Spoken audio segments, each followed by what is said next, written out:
Good morning, everyone. I hope you're enjoying the event so far.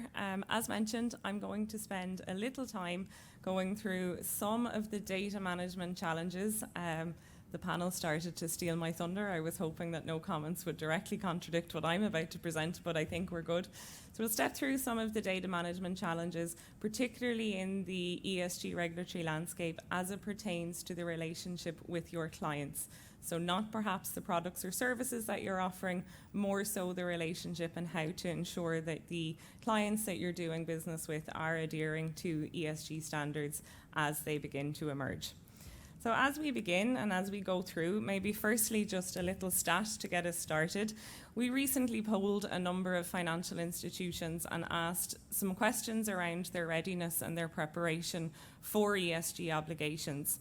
So the first we asked, how prepared is your organisation to meet the standards of ESG obligations? A 10% fully prepared, and then between 90 are on the somewhat and poorly prepared. So I think maybe the trend that we will see emerging across the day is that while we know ESG is gathering pace, we know that the regulatory landscape is certainly gathering pace and deadlines are beginning to come to the fore.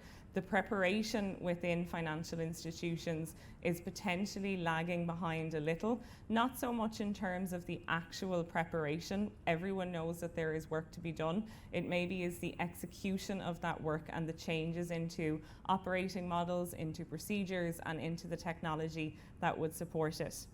We further queried and asked where the organisational awareness was around the scope of ESG regulations that the particular financial institutions would need to comply with. And the response there was that 2/3 said no, that as individual contributors, they weren't fully aware of the standards that they would be applying to.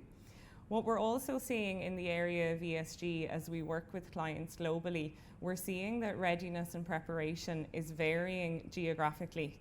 EMEA, Europe, very prepared, very aware of the emerging regulations, aware of what's happening in the EU with the product taxonomy, aware of what's happening with the adoption in individual member states, but that we're seeing within the US, ESG is not coming to the fore quite as much just yet. It's there, but we all know that the political landscape maybe has some differing opinions on the so-called importance of, I think they're having a little disco next door, people might want to move over, but in the importance of what ESG is having to it. So when we're looking at the data challenge around ESG and we're looking at the challenges of bringing ESG regulatory compliance to the fore, a lot of these challenges have been faced by institutions previously. There is a plethora. We could go to any number of conferences and speak about compliance regulations that everyone needs to adhere to. So a lot of the challenges with ESG, particularly when dealing with your client base, are not brand new. It's more, how do we bring new rules to existing clients? So when we're dealing with client, or when you're looking to your client relationship, there's potentially two things that will be to the fore of every client's mind. Ensure I'm compliant for whatever ESG standards I need to be compliant for, and ensure that while doing so, I'm not pestered for 20 different pieces of documentation and 30 different asks for data. So if we step into some of the data management challenges around ESG and echo maybe some of the panelist discussions, the data management challenges for ESG, what we would firstly look to is that there is quite a fragmented view of the data that we need to gather from an ESG point of view.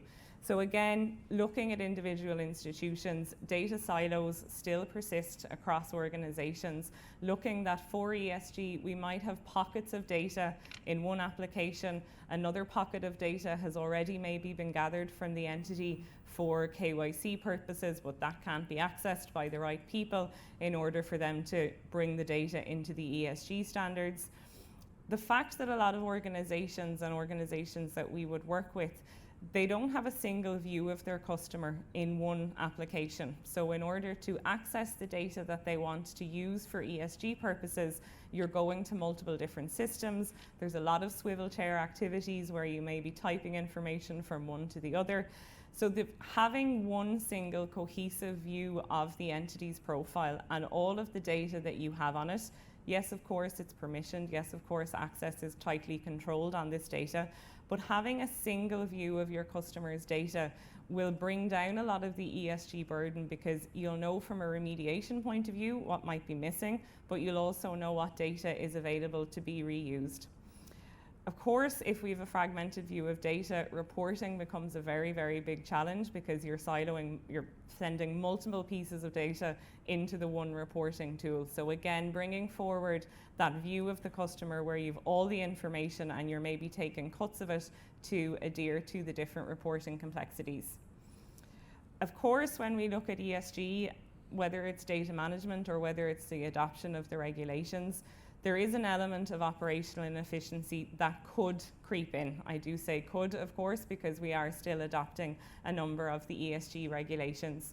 What we might look to here is that in bringing ESG into the processes, so in bringing ESG standards into the onboarding of your client, into the maintenance of the client's information, into the remediation perhaps of where new data is required, we can see some operational inefficiencies in how that might be done. So we may see a number of manual workloads, manual processes being put through, where there isn't maybe a strong workflow backbone that you're going through the steps from A to B to say, I need to gather this because of this, I need to take this piece of information to align with protocol X or protocol Y.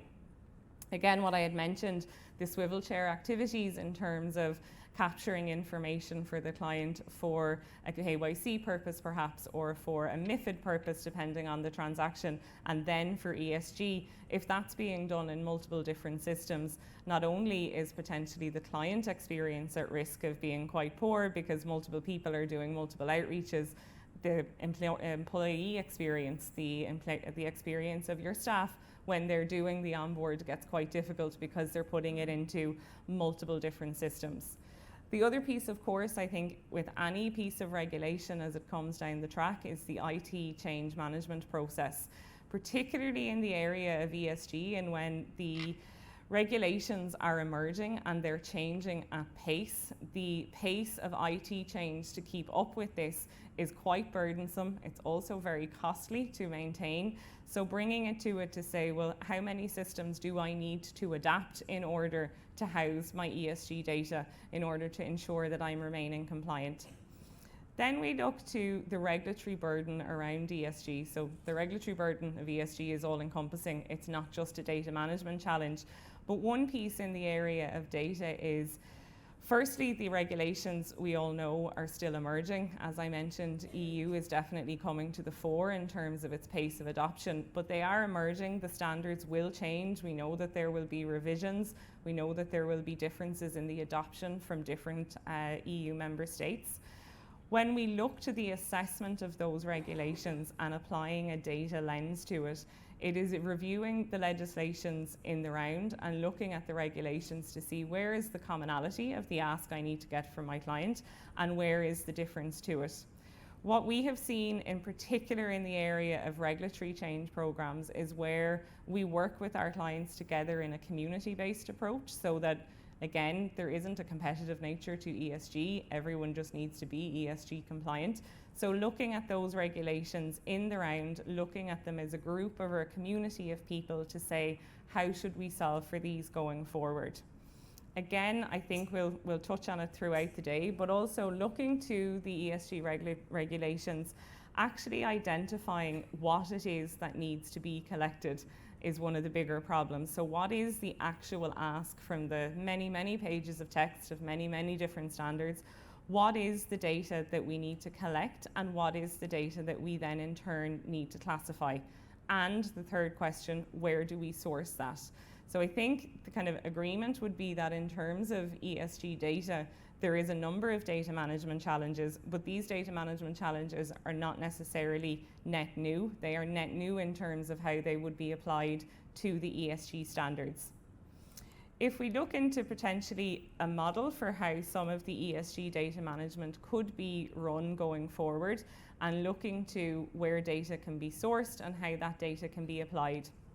If we look on the left-hand side, the three places around the data that we have, a wealth of information will already exist, albeit potentially in siloed systems, from existing data that we have on clients. A lot of the information that will have been collected and maintained during onboarding and subsequent actions with the client base can be retrospectively applied onto the ESG standards. So the remediation and identifying the delta of data from a client, the starting point is the data that you already have. One of the panelists previously mentioned then the market data that is out there. There is a huge emergence of data providers who are specifically working on the ESG data burden. They are experts in that field and they are understanding this is the information that we need to have. Of course, the differing challenge that we will see here is that a lot of the market data for publicly listed companies will be readily available. The challenge will become for private companies, non-listed companies, and smaller corporates to get that information. There is, of course, between existing data and market data, there is an education to be done, not only to the institutions who are processing that data, to the corporations themselves, so that they understand why they're being asked to provide the information and what is the rationale for doing it.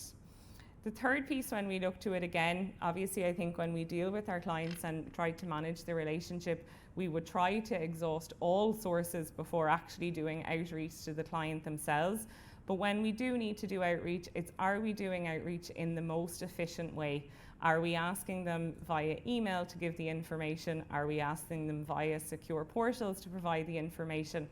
All of those pieces will be three channels in which we would be able to meet some of the data requirements for it.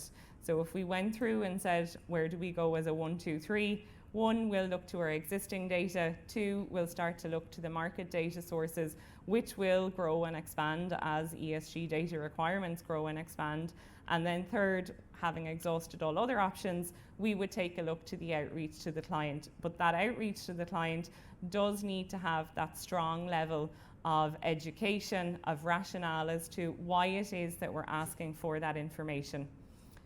Once we have the data, and then not to create a data management problem, once we have the data, we need to look at it to say what are all of the areas from a regulatory process that we need to use that data for. So again, it's using rules, it's using technology in the background to run determinations on the data. So for me to calculate my ESG ratings, for me to calculate what is my exposure from an emissions point of view, what's their ABC standards going to be from the client. Having data is no use unless you know how to use the data once you already have it.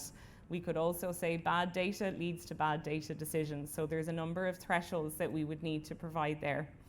Once we have it, and the same manual processes that I spoke of a moment ago, once we have the data, using technology in order to make the calculations that we need to determine for the multiple different regulatory risk profiles from an ESG perspective, have that be automated. Let those tasks be straight through processed once you know the standards that are there. There is a piece, I think, in frontline operations or first lines of defence with ESG that there is only a certain amount of training people can have in terms of the operational information that they're dealing with. Yes, you can source the data.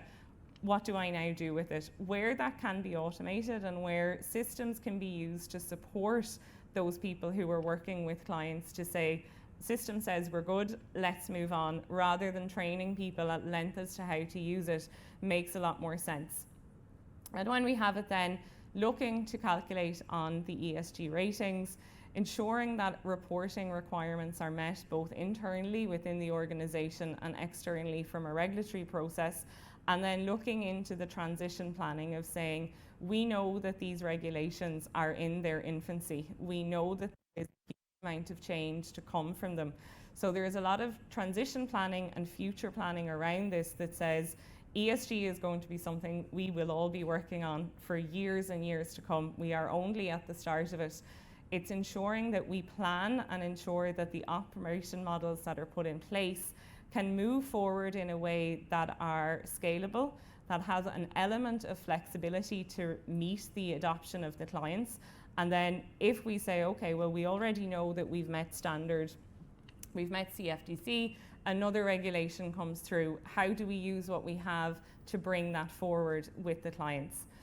So in the area of ESG data management, and maybe before if I ask anyone would like to take some questions, I think the resounding piece is everyone in this room has been through an operational change management process previously. Everyone has had a new regulation in order to comply with. The area of ESG is so pertinent in the world, it's part of our everyday lives, but we need to adapt to it in the same way that previous regulations have, and bringing that robustness of process, robustness of identifying changes to the operation model, and then ensuring that when in doing so, we're planning for the future in a way that says we've kind of built the foundations and we can go up through the levels as the regulations change. So I'll ask if anyone has any questions, or if not, we will move to wrap. No? Okay, you all want to join the disco next door, so we'll leave it there. Thank you very much.